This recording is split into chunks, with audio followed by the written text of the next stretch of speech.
Hello students, welcome back on our channel. So यहाँ पे permanent positions आई हैं, 35 अलग अलग पोस्ट यहाँ पे निकली हैं जो कि आपकी साइंटिस्ट पोजीशंस के लिए है और ये आपका परमानेंट रिक्रूटमेंट है और यहाँ पे जो आपका सैलरी पैकेज है ये भी बहुत अच्छा है। तो ये जो एडवर्टीजमेंट है, यहाँ पे आपका जो एडवर्टीजमेंट है ये आपका फरवरी में ही आया है और ये आपका CSIR कहाँ की तरफ से आया है? CFTRI की तरफ से आया है, that is central food technological research institute. यहाँ से आपका क्या आया है? ये साइंटिस्ट पोजीशन के लिए रिक्रूटमेंट आया है। यहाँ पे जो स्टार्टिंग डेट है एप्लीकेशन सबमिट के लिए वो आपका 10 फरवरी था, सुबह 10 बजे से आप फॉर्म फिल कर सकते थे और लास्ट डेट जो है यहाँ पे ऑनलाइन एप्लीकेशन फिल करने का वो आपका 14 मार्च है, शाम के 5 बजे तक। तो आपके पास बहुत ज्यादा समय है, आप आराम से इन फॉर्म्स को क्या कर सकते हैं? फिल कर सकते हैं। ठीक है, सो central food technological research institute ने यहाँ पे आपकी क्या निकाली है? पोजीशंस निकाली है।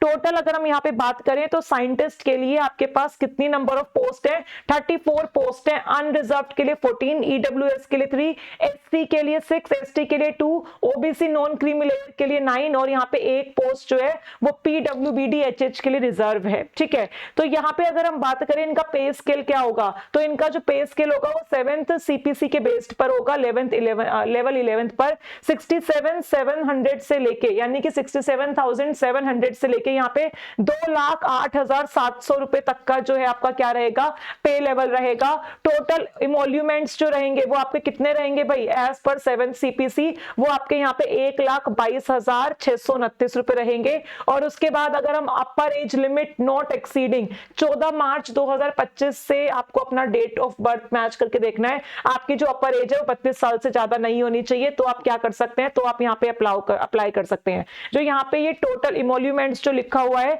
ये जो है किस बेसिस पर मिलेगा भाई? ये आपको यहाँ पे बेसिक पे, DRNS अलाउंस और आपका हाउस रेंट अलाउंस जो होता है, ट्रांसपोर्ट अलाउंस जो होता है, इन सबको मिला के यहाँ पे क्या दिया हुआ है? आपको दिया हुआ है ये अमाउंट जो दिया है, दैट इज 1,22,629 रुपए। ठीक है, चलिए भाई अब यहाँ पे हम देखते हैं पोस्ट। ऐसे ही देखो मैं आपको 2-4 समझा देती हूँ, आप इस PDF को खुद भी देख सकते हैं। मैंने CFTRI के ऑफिशियल वेबसाइट से ये एडवर्टीजमेंट देखा है। पोस्ट कोड आपके 28 तक है। जैसे कि यहाँ पे पोस्ट कोड S01 जो है इसमें कितनी पोस्ट है? इसमें एक ही पोस्ट है, वो भी OBC नॉन क्रीमी लेयर के लिए है। यहाँ पे एसेंशियल क्वालिफिकेशन क्या है? ME MTech होना चाहिए इलेक्ट्रिकल इंजीनियरिंग में। ये आपकी डिजायरेबल क्वालिफिकेशन और एक्सपीरियंस है। अगर डिजायरेबल वाली कैटेगरी में आप जा रहे हो तो आपका एप्लीकेशन फॉर्म जल्दी सिलेक्ट होने के चांसेस है, आपके चांसेस हैं कि आपका यहाँ पे रिक्रूटमेंट हो जाए, क्योंकि यहाँ पे एज सच आपको कोई एग्जाम या कोई एंट्रेंस नहीं मांगा है। आपसे यहाँ पे एसेंशियल क्वालिफिकेशन और आपका एक्सपीरियंस और डिजायरेबल क्वालिफिकेशन कितना है, इसी बेसिस पर आपका यहाँ पे क्या होने वाला है? सिलेक्शन होने वाला है। ठीक है, जॉब रिक्वायरमेंट्स इन्होंने यहाँ पे अपनी बताई हुई है। तो ऐसे ही यहाँ पे बहुत सारी पोस्ट है, टोटल आपकी S28 तक है। जैसे कि ये जो स्टार्टिंग वाली आपकी कुछ पोस्ट है किसके लिए है? ये आपके इलेक्ट्रॉनिक्स के लिए या जो इंजीनियरिंग वाले स्टूडेंट्स हैं उनके लिए है। लेकिन अगर आप नीचे स्क्रॉल डाउन करके देखोगे तो यहाँ पे हमारे केमिकल इंजीनियरिंग वाले स्टूडेंट्स के लिए भी जो पोस्ट है वो आई हुई है। अगर आपका एसेंशियल क्वालिफिकेशन क्या है? ME MTech है केमिकल इंजीनियरिंग में, केमिकल टेक्नोलॉजी में, या PhD submitted in chemical engineering, तो आप यहाँ पे क्या कर सकते हो? ये S04 के लिए अप्लाई कर सकते हो। डिजायरेबल क्वालिफिकेशन और यहाँ पे एक्सपीरियंस भी आपको बताया हुआ है और आपका रोल क्या होगा वो भी यहाँ पे आपको बताया हुआ है। सिमिलरली जो हमारे बायोलॉजी वाले स्टूडेंट्स हैं, अगर उनका PhD सबमिटेड है फूड साइंस में, फूड साइंस एंड न्यूट्रिशन में, फूड टेक्नोलॉजी में, तो वो यहाँ पे S05 पोस्ट के लिए क्या कर सकते हैं? अप्लाई कर सकते हैं। अगर आपने PhD सबमिट किया हुआ है केमिस्ट्री में तो आप अपना S06 पोस्ट के लिए क्या कर सकते हैं? अप्लाई कर सकते हैं। सो इन टोटल यहाँ पे आप देखेंगे बहुत सारी पोस्ट लिखी हुई हैं और किस कैटेगरी के लिए कितनी सीट्स हैं वो सब मेंशन है। टोटल पोस्ट कोड यहाँ पे 28 मेंशन है। इसमें केमिस्ट्री और बायोलॉजी के स्टूडेंट्स के लिए ज्यादा अच्छी वैकेंसीज है और जिनका ME MTech हो रखा है उनके लिए ज्यादा अच्छी वैकेंसीज है। ठीक है, तो यहाँ पे ये सारी चीजें आप अपना देख सकते हो, आपका कहाँ पे एलिजिबिलिटी फिट बैठ रहा है उसके अकॉर्डिंग आप क्या कर सकते हो? अप्लाई कर सकते हो। इसके बाद अगर हम यहाँ पे बात करें मोड ऑफ सिलेक्शन की, कि यहाँ पे मोड ऑफ सिलेक्शन कैसे रहेगा, ठीक है, तो यहाँ पे आप ध्यान देंगे भाई मोड ऑफ सिलेक्शन के केसेस में सारी चीजें आपको यहाँ पे मेंशन की हुई है, किस बेसिस पे आपका सिलेक्शन होगा। तो इन पॉइंट को मैं थोड़ा सा ब्रीफ कर देती हूँ। पहला पॉइंट यहाँ पे लिखा हुआ है on the basis of higher education qualification, जो आपकी हायर क्वालिफिकेशन है उसके बेसिस पे आपको यहाँ पे शॉर्ट लिस्ट किया जाएगा इंटरव्यू के लिए। इंटरव्यू होगा आपका, एज सच कोई रिटर्न टेस्ट वगैरह नहीं है। यहाँ पे लिखा हुआ है mere fulfilment of prescribed educational qualification does not entitle a candidate to be called for interview. The duly constitute screening committee will adopt its own criteria for shortlisting the candidates to be called for interview by any one or more of the following.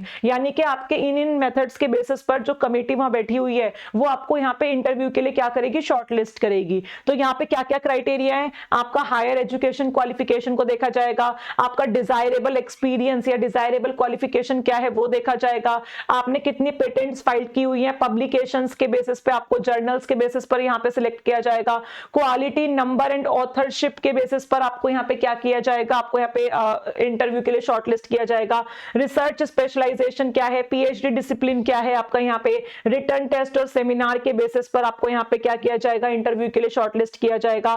ठीक है, आपका यहाँ पे कितना experience है, essential qualification के बाद आपका एक्सपीरियंस कितना है उसके बेसिस पर आपको यहाँ पे क्या किया जाएगा, आपको यहाँ पे सिलेक्ट किया जाएगा। तो ये आपका इंटरव्यू के लिए इन पॉइंट्स के बेसिस पर क्या होगा, आपका सिलेक्शन जो है वो होगा। ठीक है, अप्लाई आपको यहाँ पे कैसे करना है भाई, आपको यहाँ पे ऑनलाइन मोड से ही अप्लाई करना है। वेबसाइट का लिंक आपको दिया हुआ है, इस पे जाइए और आप अपना फॉर्म फिल कीजिए। इसके अलावा किसी और तरीके से आपका फॉर्म यहाँ पे सबमिट नहीं होगा। और अगर आपके पास वैलिड ईमेल आईडी नहीं है तो आप अपना वैलिड ईमेल आईडी नंबर यहाँ पे बनाएंगे। अगर वैलिड ईमेल आईडी आप नहीं बनाएंगे तो आप इसमें आगे प्रोसीड ही नहीं कर पाएंगे। ठीक है, तो यहाँ पे आपको सब कुछ दिया हुआ है। स्टार्ट डेट आपका कितने है, 10 फरवरी और 14 मार्च तक आप क्या कर सकते हो, अपना फॉर्म यहाँ पे फिल कर सकते हो। एप्लीकेशन फीस आपकी 500 रुपए है जो कि नॉन रिफंडेबल है। ठीक है, और जो candidate SC ST PWBD women ex serviceman की कैटेगरी से बिलोंग करते हैं उनके लिए यहाँ पे क्या नहीं है, कोई भी यहाँ पे फीस नहीं है। ठीक है, और जिन बच्चों ने अपनी फीस दी है अगर वो बाद में सोचे कि मेरे को रिफंड मिल जाए तो वो यहाँ पे पॉसिबल नहीं है। आपको क्या क्या डॉक्यूमेंट्स अपलोड करने हैं, किस किस साइज में करने हैं, ये सारी इंफॉर्मेशन भी आपको दी हुई है। मैं आपको एक बार दिखा देती हूँ। बेसिकली ये आपका CFTRI का क्या है, ऑफिशियल वेबसाइट है। यहाँ पे आप होम पेज पर जाके रिक्रूटमेंट पे, ये देखो दिख रहा है ना रिक्रूटमेंट, होम पेज पे रिक्रूटमेंट पे जाओगे तो सबसे पहले आपका यही दिया हुआ है। मोर डिटेल्स पे क्लिक करोगे तो जो PDF मैंने ओपन किया है वो हो जाएगा, और ऑनलाइन एप्लीकेशन पर इस तरीके से क्लिक करोगे तो आपका जो एप्लीकेशन फॉर्म है जो आपको फिल करना है वो यहाँ पे क्या हो जाएगा, वो यहाँ पे आपका ओपन हो जाएगा। तो यहाँ पे आप इस तरीके से क्या करोगे, अप्लाई ऑनलाइन करोगे, देन आप यहाँ पे क्या कर सकते हो, अप्लाई कर सकते हो। सारी चीजें अच्छे से पढ़ के उसके बाद क्या कर सकते हो स्टूडेंट्स, आप अप्लाई कर सकते हो। ठीक है, सो आई होप ये वीडियो आप लोगों के लिए रिलेवेंट होगी अगर आप इसके लिए एलिजिबल हैं तो। और बहुत अच्छी पोस्ट है, वैसे आप कहते हो जॉब्स नहीं है, जॉब्स नहीं है, तो ऐसी अवेयरनेस कई बार स्टूडेंट्स को होती नहीं है, जॉब्स निकलती हैं आपको पता ही नहीं चलता है। तो ये अच्छी जॉब है, आपको जरूर अप्लाई करना चाहिए, पे स्केल बहुत अच्छा है। और अगर आप चैनल पर नए हैं तो चैनल को सब्सक्राइब जरूर करेंगे ताकि ऐसी इंफॉर्मेशन आप तक पहुंचती रहे।